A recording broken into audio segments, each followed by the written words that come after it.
Assalamualaikum warahmatullahi wabarakatuh. Alhamdulillah, salatu wassalamu ala rasulillah wa ala alihi wa ashabihi wa mawalah. Teman-teman sekalian, mahasiswa semester 2, Prodi Komunikasi dan Penyiaran Islam yang berbahagia. Pada pertemuan kali ini kita akan melanjutkan pembahasan yaitu tentang persepsi sebagai inti komunikasi. Namun sebelum itu, saya ingin menyampaikan tujuan perkuliahan kita. Tujuan perkuliahan kita adalah, saya bacakan, mahasiswa mampu menjelaskan persepsi sebagai inti komunikasi dan mampu mengidentifikasi faktor-faktor yang mempengaruhi persepsi sehingga eh, bisa menjunjung tinggi nilai humanis dan moderat. Tujuan perkuliahan eh, pada pertemuan kali ini sebagai sub CPMK akan mendukung pencapaian CPMK 4, kemudian CPL yang telah ditetapkan Prodi Komunikasi Penyiaran Islam, yaitu melaksanakan dakwah Islam secara profesional dengan nilai-nilai persuasif, humanis, dan moderat melalui media online dan offline, serta mengatasi konflik sosial keagamaan. Teman-teman mahasiswa sekalian berbahagia, sebelum kita masuk ke materi inti, saya ingin teman-teman melihat sebuah video. Eh, dan dengan video ini tolong diperhatikan dengan baik. Nanti kita akan mencoba mengambil eh, apa keterkaitan antara video ini dengan materi kita, yaitu persepsi.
Oke, teman-teman sudah lihat video ya.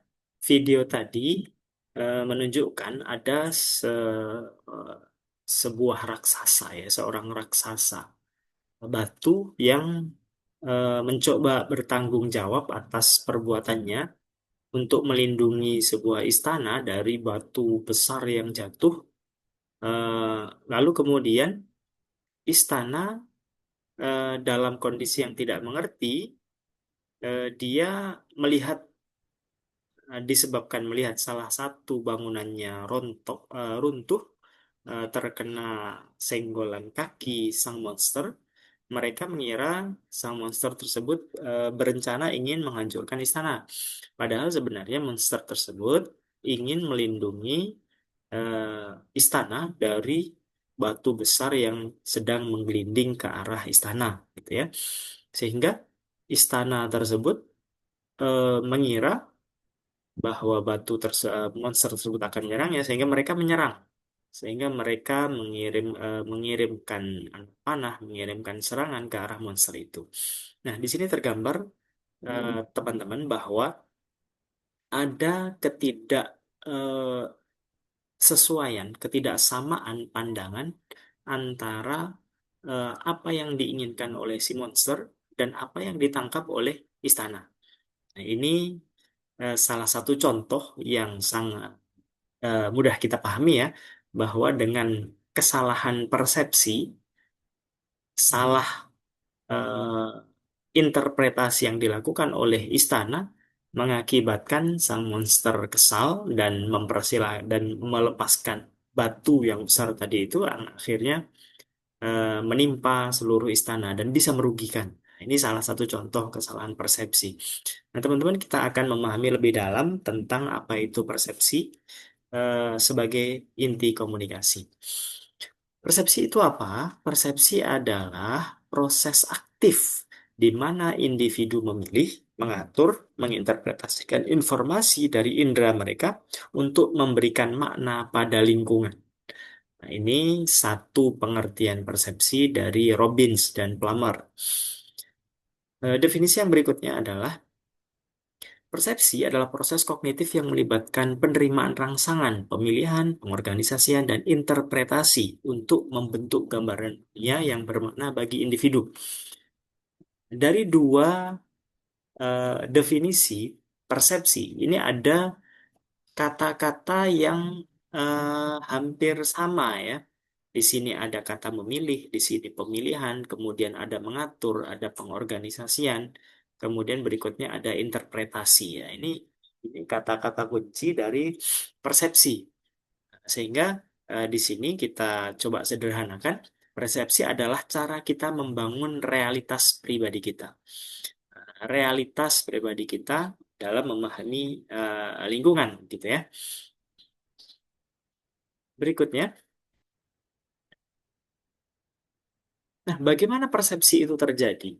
Teman-teman, sebagaimana yang kita pahami tadi dalam definisi, persepsi itu adalah proses di mana kita memilih, mengorganisir, kemudian menafsirkan apa yang kita tangkap dari luar, gitu ya. Apa yang kita tangkap dari luar diri kita, kemudian kita organisasikan di pikiran, kemudian kita tafsirkan, kita interpretasikan.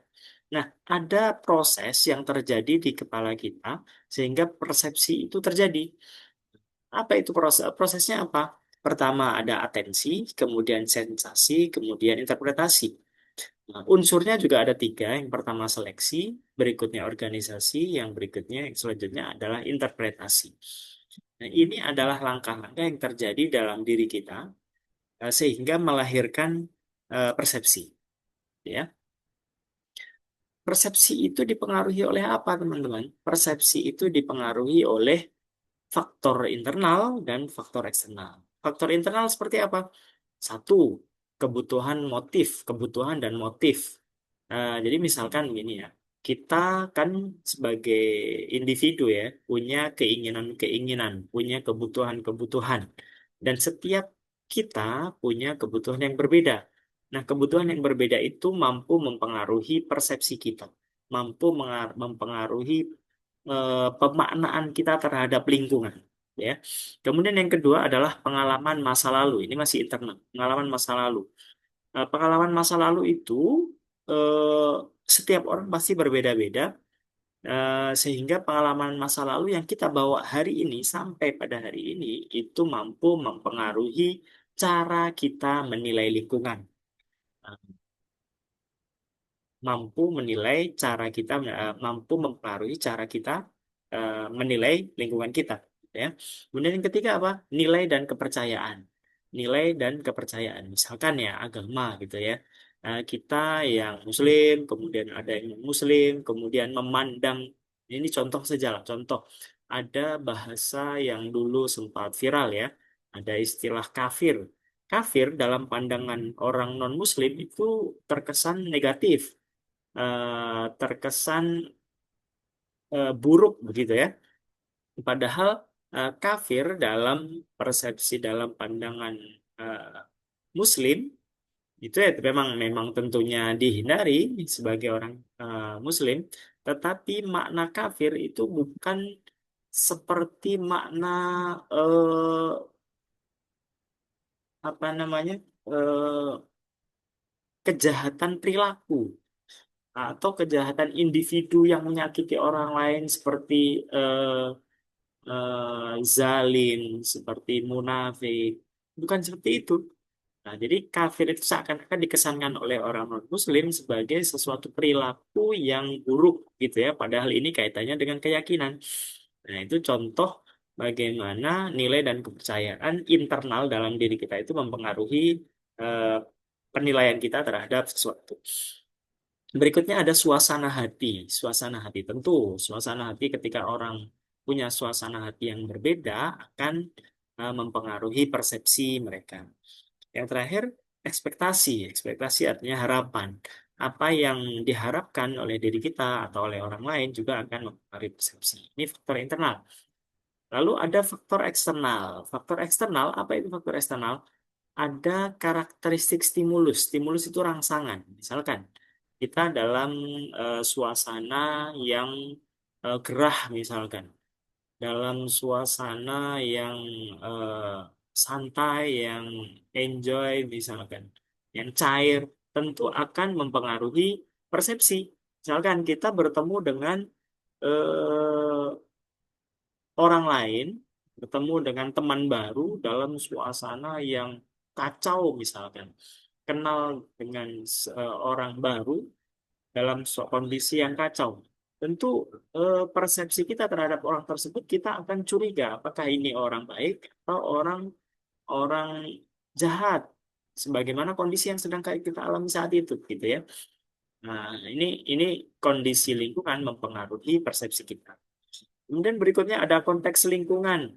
Konteks lingkungan sama seperti tadi. Kalau tadi karakteristik stimulusnya, sedangkan ini adalah situasinya. Mungkin contoh yang saya sampaikan tadi lebih tepat di poin kedua yaitu konteks lingkungan. Nah, yang ketiga ada budaya, norma dan nilai sosial. Ini ada faktor internal dan faktor eksternal. Nah, ada pertanyaan persepsi dalam komunikasi. Kenapa penting? Kenapa penting ada kita memahami persepsi dalam komunikasi? Nah, salah satunya di sini ada 4 poin. Mengapa penting memahami persepsi untuk komunikasi yang efektif? Yang pertama empati. Pertama empati. Empati itu apa teman-teman? Empati adalah bagaimana kita merasakan apa yang dirasakan orang lain. Terkadang ketika kita berkomunikasi dengan orang lain, kita selalu menggunakan sudut pandang kita. Jarang kita mencoba menggunakan sudut pandang orang lain. Maka ini penting sekali untuk memahami apakah persepsi orang lain itu sudah sesuai dengan yang kita harapkan. Maka kita bisa mencoba menggunakan empati, eh, sehingga kita dapat memahami persepsi eh, lebih baik gitu ya. Oke, kemudian yang kedua apa? Yang kedua verifikasi. Verifikasi itu apa? Memastikan pemahaman kita sama dengan orang lain. Nah, misalkan ketika kita belum paham betul, kita jangan sampai menghakimi pendapat orang. Lebih baik kita menanyakan dulu apa maksud Anda. Apakah maksud Anda seperti ini? Misalkan begitu ya. Nah, ini untuk memastikan bahwa persepsi yang kita tangkap dan persepsi yang ditangkap orang lain itu betul-betul kita pahami. Di mana perbedaan persepsi antara kita dan orang yang kita ajak berkomunikasi. Gitu ya. Kemudian poin ketiga adalah mendengarkan aktif. Untuk mendapatkan persepsi yang baik sehingga komunikasi kita efektif, kita perlu belajar mendengarkan secara aktif. Ya. Kemudian yang poin keempat, untuk mendukung kita mendapatkan persepsi yang baik dan mendukung komunikasi efektif, kita perlu betul-betul menggunakan bahasa yang jelas. Eh, Kesalahan memilih diksi itu mampu mengubah persepsi orang lain. Ketika kita ingin mengatakan A, ternyata bahasa yang kita gunakan mengarah ke poin B misalkan, maka jangan salah kalau orang lain memiliki persepsi B. Karena bahasa yang kita gunakan atau diksi yang kita pilih itu lebih mengarah ke poin ke makna B daripada makna A yang kita maksud. Ya, teman-teman ya. Oke. Nah, Nah, itu materi singkat kita dari persepsi. Nah, saya berharap teman-teman nanti bisa mengulang apa yang telah saya jelaskan di atas, kemudian eh, menggunakan penjelasan-penjelasan tadi, termasuk analogi dari video yang sebelumnya saya sampaikan, kita tonton bersama untuk memahami apa itu persepsi. Oke? Nah, kita masuk ke poin kesimpulan. Jadi kesimpulannya apa? Persepsi adalah proses fundamental, proses yang sangat penting, sangat pokok, yang membentuk cara kita memahami dan berinteraksi dengan dunia. Nah, dan menyadari bagaimana persepsi terbentuk dan pengaruh oleh faktor internal dan eksternal adalah kunci untuk komunikasi yang lebih efektif. Dengan cara membangun empati, kemudian eh, dan minim kesalahpahaman. Gitu ya. Baik, ini teman-teman, materi kita sudah saya sampaikan. Nanti akan dilanjutkan dengan penugasan. Teman-teman akan saya berikan tugas melalui Google Form. Nanti teman-teman mahasiswa bisa lihat apa instruksi yang ada di form tersebut dan mengikuti apa perintah-perintah yang ada di Google Form tersebut ya. Minggu depan kita akan membahas apa yang teman-teman kerjakan melalui tugas yang saya sampaikan melalui Google Form, gitu ya. Oke, untuk untuk materi kali ini, mudah-mudahan cukup memberikan gambaran tentang persepsi dan untuk lebih lengkapnya kita akan membahas secara lebih dalam, mengulang kembali di pertemuan yang minggu depan, sekaligus membahas tugas-tugas yang telah teman-teman nanti kerjakan. Terima kasih. Mudah-mudahan sehat selalu. Wabillahi taufiq wal hidayah. Assalamualaikum warahmatullahi wabarakatuh.